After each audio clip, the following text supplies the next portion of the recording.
Hey guys, welcome to Gore Reviews. I am GOREbeast. As always, if you like this video, please hit the like button below and subscribe, and also turn on your notifications so you're notified when I post new content on my channel. Today I'm going to do something a little bit different. I'm not really going to do a review per se. I guess it kind of is a review. As many of you may or may not know, I am a huge Insane Clown Posse fan. Oh, I know everybody hates them, but whatever. I've been a fan for 20 years this year. Ever since the Great Milenko album, their fourth Joker's card, dropped in 1997, I have been a fan. A buddy of mine that I used to work with years and years ago introduced me to them. He had one or two of their albums, and I heard them and I instantly fell in love. So for that, I will always thank you. Thanks, Nick, if you're watching. So I've been a fan, huge fan, and I know a lot of people kind of did like them. You know, a lot of people in high school like them, and then as they get older, they kind of go away. And I understand that because their music is very juvenile at times, very silly, but they also have a very, very, very deep message. And, you know, I'm not a religious person, and their message is kind of religious, but at the same time, it's just kind of like, just be a good person and don't be a piece of shit. And, you know, that's basically what they're saying. And in their music, they're very violent and foul, but they kill. Their victims are generally very, very, very bad people. You know, drunks who beat their kids or their wives, or, you know, pedophiles, drug abusers, preachers who molest children, things like that. That's who they generally kill in their songs. So, I mean, can you really be mad about that? They have many other subject matters too, but I'm digressing here. The point of all this is to celebrate the 20th anniversary of myself being a fan, and also the fact that it's the 20th anniversary of the release of the Great Milenko album. ICP did a Great Milenko tour where they played the Great Milenko album in its entirety, from start to finish, every track. And I got really excited for that, and I was hoping that it would come to somewhere a little closer to me than it ended up coming. I ended up having to ride. I didn't drive. I'll get to that in a minute. It took almost 3 hours to get there with traffic. Coming back, it was like 2.5 hours. I'm not going to tell you where, because that would give away where I am. And I was debating on going. You know, I really wanted to go, like I said, to celebrate, 20 years as a fan, and the album that made me a fan. But I couldn't find anybody that was willing to go with me. None of my friends are into ICP. Plus, it was on a Thursday night. And a couple people did say if it was on the weekend, they would have gone. I was able to go because I got out of work. Then the day of came, yesterday, and I was still debating whether I was going to go or not. I didn't feel like driving all the way there by myself, blah, blah, blah. Well, I ended up getting in contact with a guy on Facebook who lived pretty close to me, who was looking for people to ride with him. He was going to drive and, just drop him a couple bucks, and he was willing to drive. And I contacted him, and he ended up giving me a ride, and we chit-chatted the entire ride. It was pretty cool. He was a pretty cool guy, young guy. His name's Tim. Thanks, Tim. Thanks for the ride. And, we drove up there, chit-chatted about all kinds of stuff, and listened to some really, really cool tunes. He's into a lot of the same music that I am, and if you know anything about fans of Insane Clown Posse, juggalos, we listen to a wide variety of music. People think that if you're a juggalo, all you listen to is Insane Clown Posse and other artists on their record label, and that's just not true. My musical taste is all over the place, and so is this buddy of mine, Tim. Buddy of mine now, because we really had a good time. Now, anyway, so we drove up to the show, and I'm still like, is this a good idea? You know, I'm still kind of by myself, even though I'm with somebody else, but I don't really know him.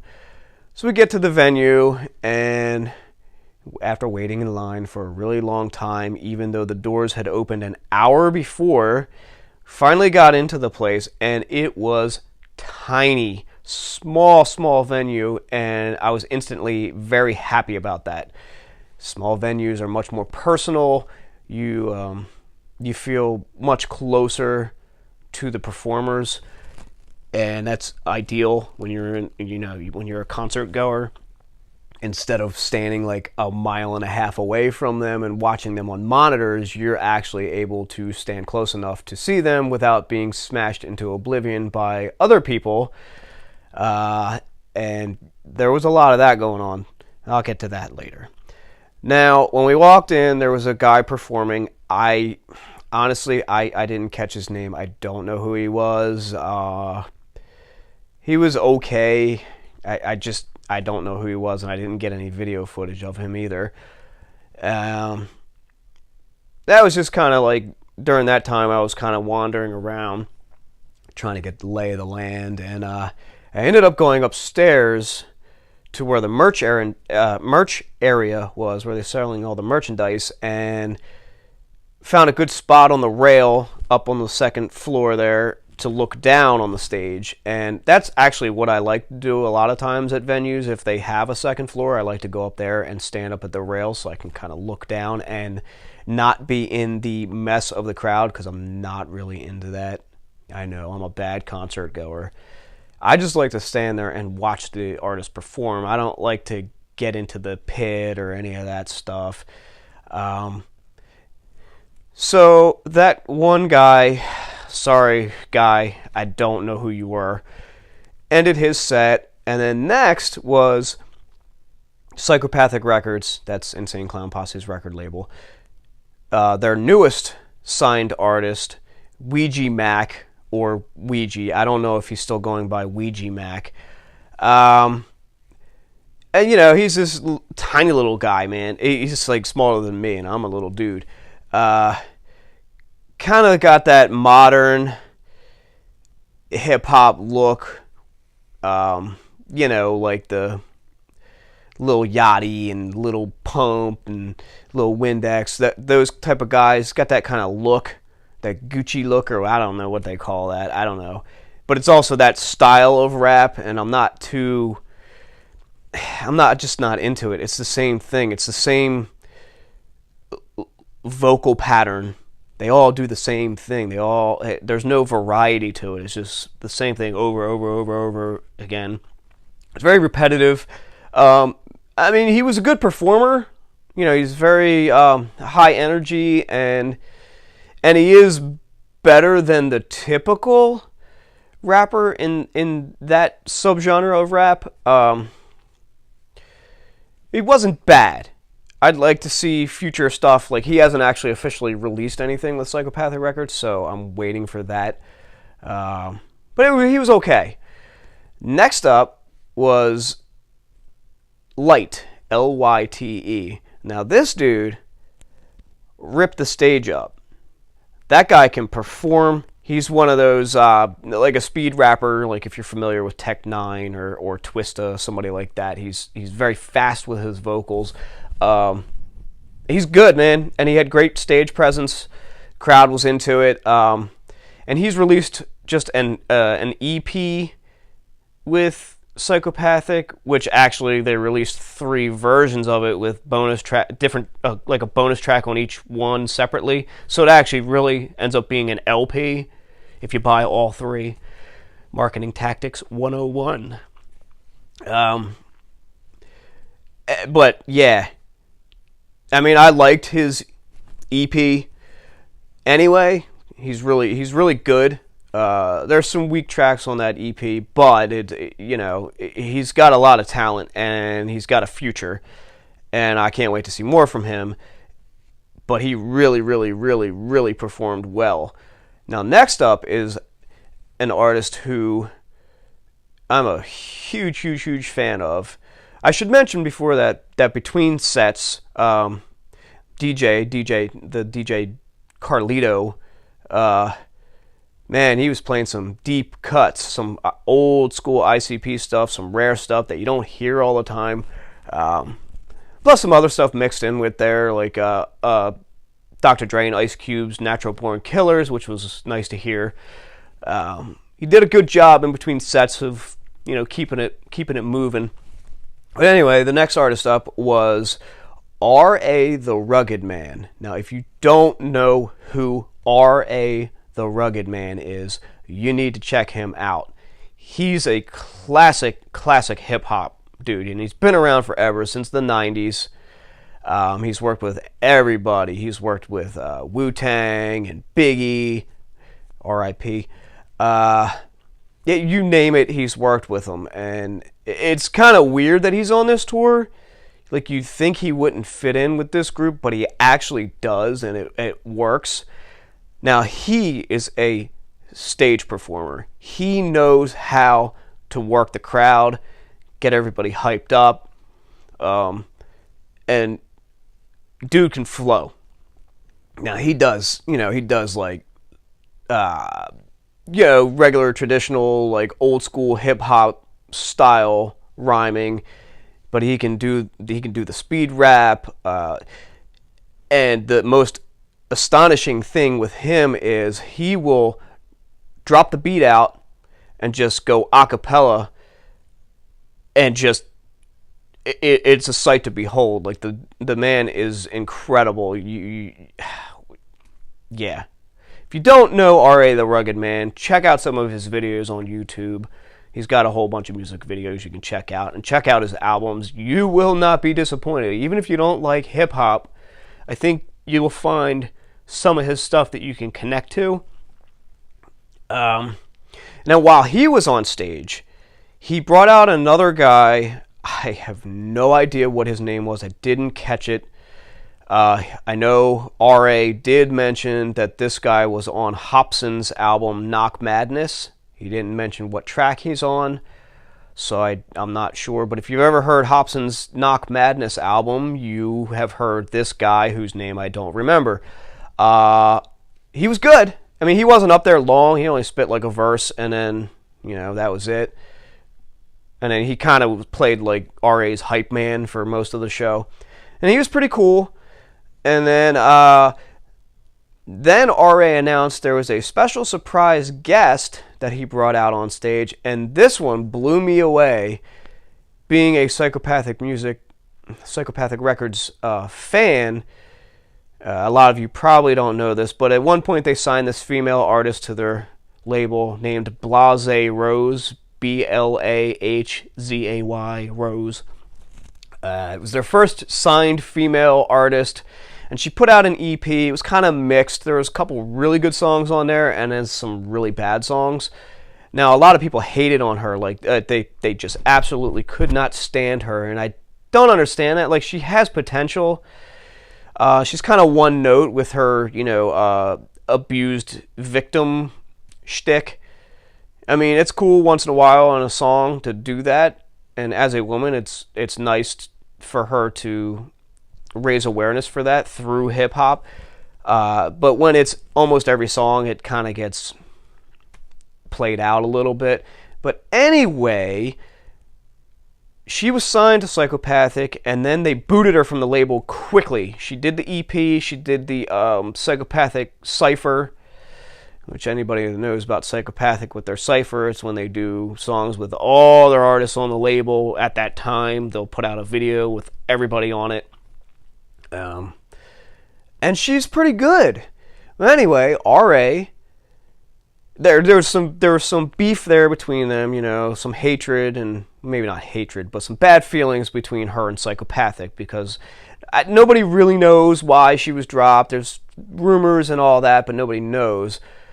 So RA brings her out on stage at an ICP show. Now, the guy that I rode with, he, Tim, said that maybe RA just kind of like hooked up with her and brought her out because he thought she had talent. But in my mind, I was thinking, well, there's no way she'd be there without ICP's permission. Like, for them to bring her out on the stage like that without ICP knowing, that could potentially be disastrous. Like, they could flip the freak out. I caught myself. So I'm sure they were aware of it, which must mean that whatever bad feelings were going on there have been smoothed over. Now, does that mean she's back on Psychopathic Records? I don't know. Only time will tell, and I'm curious to see what happens there. And anyway, he brought her out on stage, and the reaction was mixed because, like I said, a lot of people hated her. Heard a couple boos, but then she started rapping, and the boos stopped because she brought it. She has talent. I also have to point out, and I said this to my driving buddy, I like her look better now, the way she looked at this show, as opposed to how she was presenting herself initially when she signed to Psychopathic. It's a different look. She looks a lot better. And she really brought it. Like, I was impressed. Then RA decided to bring his DJ out because she can also rap. I believe it's DJ Psalm 1. And she was good. Another good rhymer. So again, RA, phenomenal performer. He brought out that other guy whose name I don't remember. Then he brought out Blase Rose and then DJ Psalm 1. And they all killed it. Everybody killed it. Now, let's get to the heart of the matter. Next up, and final performance of the night, was Insane Clown Posse. Now, as I said, I've been a fan for 20 years. I've never, ever before seen them live. So this was my time to see them. Finally got to see them. And it was everything that I could have hoped for, especially since they were doing an album that I'm so familiar with. I know every word of that album. If they were doing newer stuff, I mean, I still know that stuff, and I know some of it I know the words to, but that album I know word for word, and they played it front to back. Fago flying, for those who don't know, have never seen a live performance by ICP. You should actually look up that on YouTube. There's plenty of videos of live performances. What they do, they're from Detroit, and there's this local soda company called Fago, this cheap, like, knockoff brand of cola. And, that's what they grew up drinking.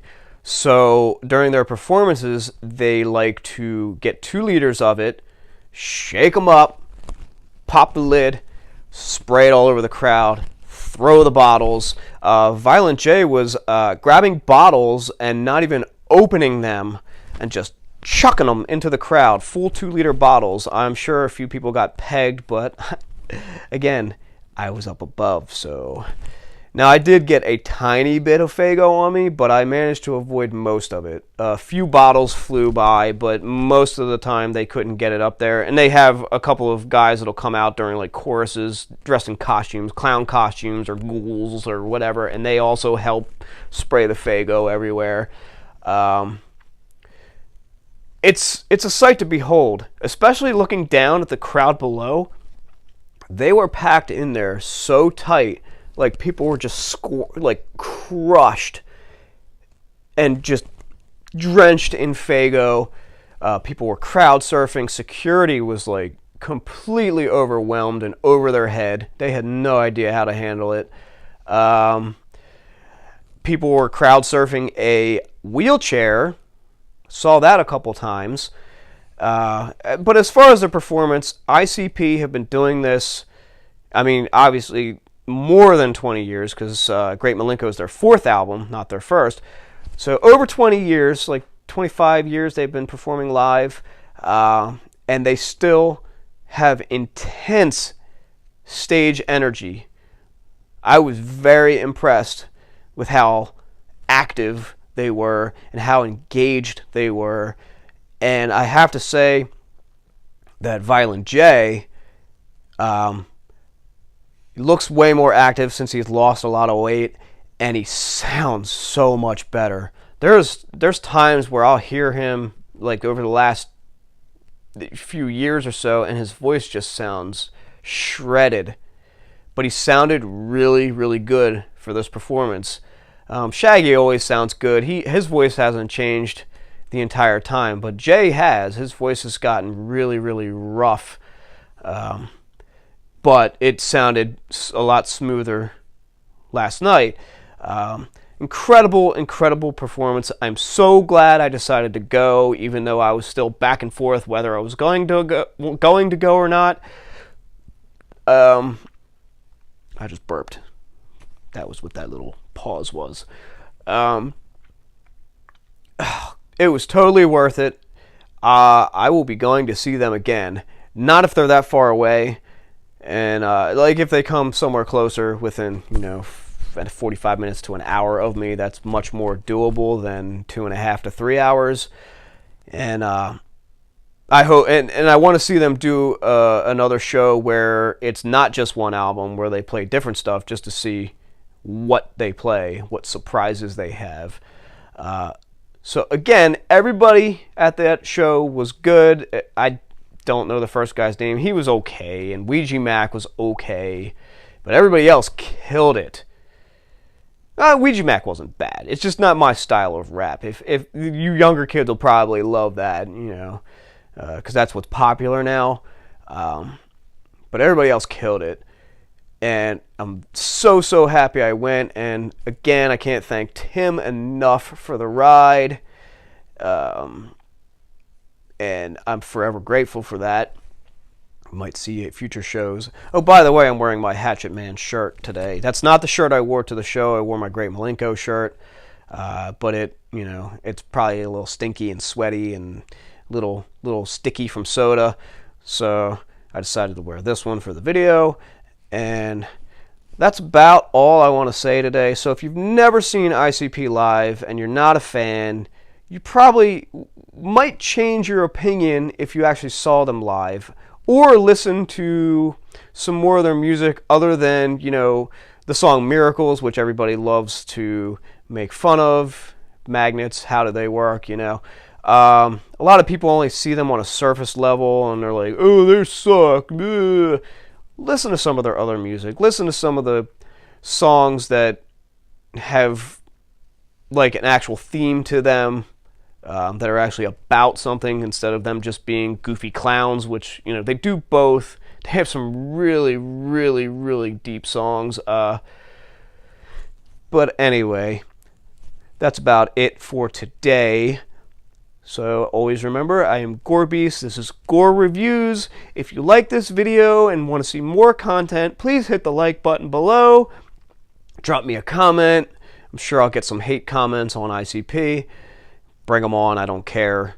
Also hit the subscribe button and turn on notifications so that you are able to get notifications when I post new content. And that'll about do it for today. So as always, thank you for watching, and I'll see you next time.